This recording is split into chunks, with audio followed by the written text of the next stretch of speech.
Rand Water says its major maintenance work in certain municipalities, that's including the City of Johannesburg, Rustenburg, Mid-Vaal and Emfuleni municipalities, is continuing as scheduled. The 16-day infrastructure maintenance drive began at the end of May and has affected some areas where limited and low water supply has been experienced.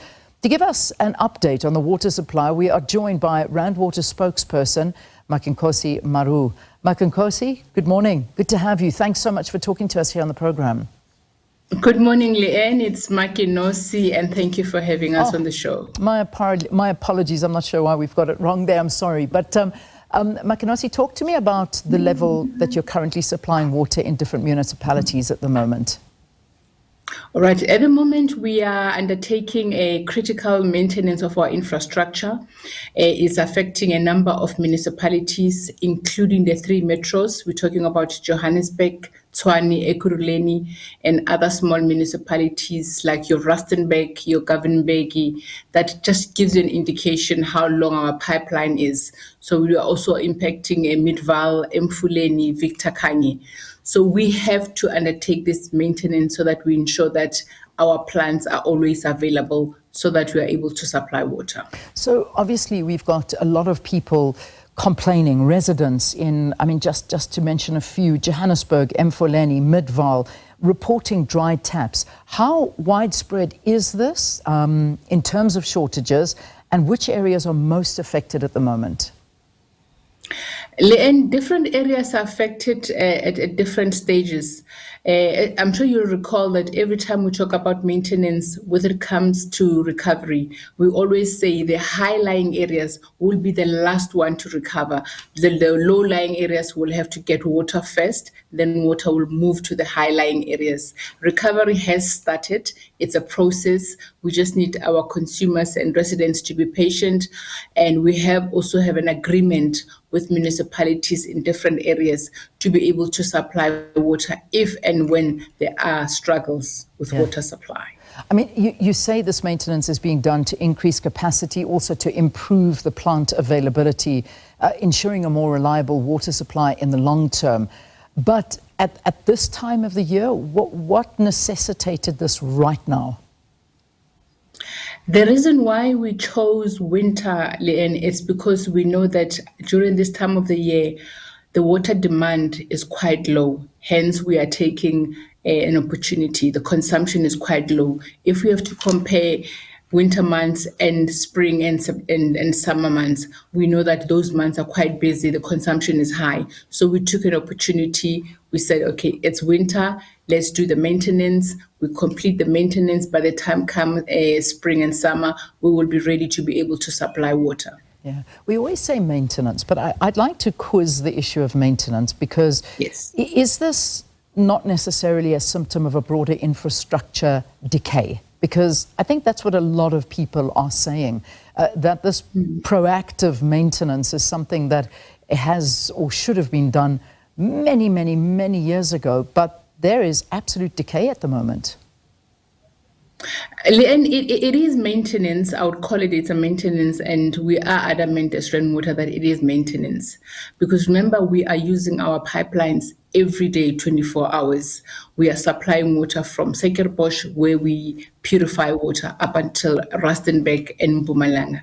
So obviously, there will be challenges, there will be system failures, there will be leaks. So we need to improve the availability, the reliability of our infrastructure. So we have to call it maintenance. That's exactly what we're doing. I always give an analogy with your car. When you take your car for service, it doesn't matter whether you took it 3 years back. If it hits certain mileage, you need to take your car for service. That's exactly what we're doing as Rand Water. Yeah, and understandably so, because that's, it needs to be done. But I imagine that the deeper root cause is something that needs to be focused on as well through the department and what is actually going on when it comes to water supply. But let's focus on what we've got right now, because supposedly it's been said that this is a 16-day drive. I know it's longer in Johannesburg, I think, around about 21 days. But we'll talk to Johannesburg in a moment. But will the water be fully restored across affected areas on time? Do you believe that this will happen, or must people prepare for perhaps a delay? Look, we need to be prepared for any eventuality. We know with projects, you might plan for something else, and then there is a leak somewhere, the system is taking longer to recover. What we are committing is to ensure that by the end of the project, one, people will be able to have water. Yes, the recovery takes time, but we are pushing to ensure that people do have water.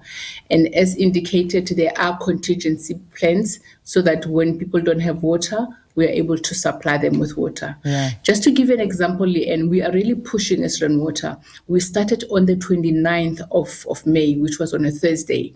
We were tying in B16 pipeline, that is from Meyerton up until different areas. As I'm saying, Rustenburg, we're talking about Govenberg. So we have been pushing and really working towards. We're supposed to have taken 107 hours. We finished slightly earlier than expected. People are getting water. Yes, other areas are recovering, but we are pushing as Rainwater because we understand the importance and the value of having water in the households. Yeah, I mean, Mkhali City, Merafong, Madibeng, Lesedi, Govenberg, I mean, these are just some of the areas. I know you mentioned them as well. Rustenburg, Royal Bafokeng, Victor Kanye, the City of Johannesburg, Tshwane, Mid-Vaal, Emfuleni. It's huge. This is a huge process. But I want to talk about the City of Johannesburg because this may take a little bit longer than the other plants. We're talking 21 days. Why a bit longer? What are the issues, particularly at the Ekenhof system, that you're facing there? All right. With the Ekenhof system, and what we're doing there, we are cleaning the sedimentation tank at the Vereeniging treatment plant. So you can imagine, one, how big the treatment plant is. So we need to take out whatever water that we have in that sedimentation tank to clean the system itself. And then we have to test the system itself, see if there are no airlocks. Once we know that we are happy with what we have, then we can start pumping, we can start charging the lines, then recovery time will take place. So we factor in time, we even give ourselves more time in case there are other challenges. So we are starting on the 30th for the Ekenhof system. So it's not starting today or tomorrow, we're starting on the 30th. Okay. So we have 26 days in between. So we're not starting tomorrow or today. So we have 26 days to recover. Then we'll start on the 30th of June. Okay. Well, hopefully we can talk to you before that again, because a lot of people have been complaining about the communication from Rand Water. Some communities actually feel that, they've utterly frustrated and that communication has been poor. In fact, you yourself admitted to it that you've been communicating non-stop, but it just feels like it may not be reaching the right ears. That's true. Then, with communication, you can think that you are communicating, but it will not reach somebody else, or maybe it might be in a language that they don't understand. Hence, we are relying on SABC radio stations to assist us. But we will continue communicating. We'll continue actually speaking to our municipalities to inform their residents in terms of exactly where we are, what is happening, and what needs to happen if they experience challenges. But also as Rainwater, we are committing to updating throughout the process, through our official communication channels and our social media platforms. Yeah, this isn't the first time that Gauteng residents have had to deal with water issues. In fact, this has been a long-standing issue for many residents for an incredibly long time, of a lot of complaints coming through. I think I've asked you this a bit earlier, but I'm going to ask you again. Is the province facing chronic water crisis? Is it happening? Leanne, we are not experiencing a crisis. We have sufficient water for the province and other provinces that we are supplying. We know that there are leaks in municipal pipelines. We are working closely with COCTA.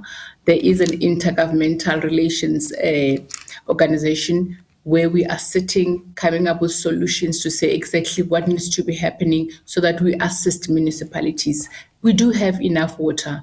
The issue is the non-revenue water. The other issue that we need to mention is that we are having that culture of non-payment. We use services, but we don't pay for services.